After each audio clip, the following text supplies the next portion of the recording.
నమస్కారం. ఘంటారావానికి స్వాగతం. ముందుగా ప్రధానాంశాలు. రాష్ట్రంలో బీసీలు 46%, ఎస్సీలు 17%. కులగణన వివరాలు వెల్లడించిన మంత్రివర్గ ఉపసంఘం.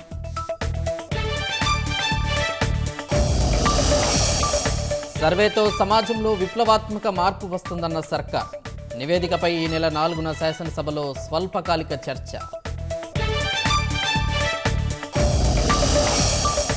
బడ్జెట్లో రాష్ట్రానికి అన్యాయం జరిగిందంటూ కాంగ్రెస్ నిరసన.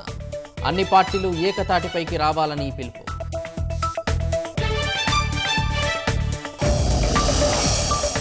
గచ్చిబౌలి కాల్పుల కేసులో పోలీసులు అదుపులోకి నిందితుడు.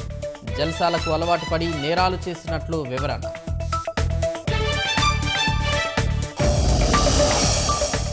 ఢిల్లీ పీఠం ఈసారి బీజేపీదేనని ప్రధాని మోదీ జోస్యం. ఆ ప్రభుత్వానివి అసత్య ప్రచారాలంటూ ధ్వజం.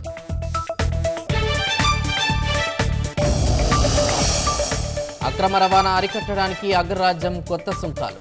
ప్రతీకార సుంకాలు ప్రకటించిన కెనడా, మెక్సికో.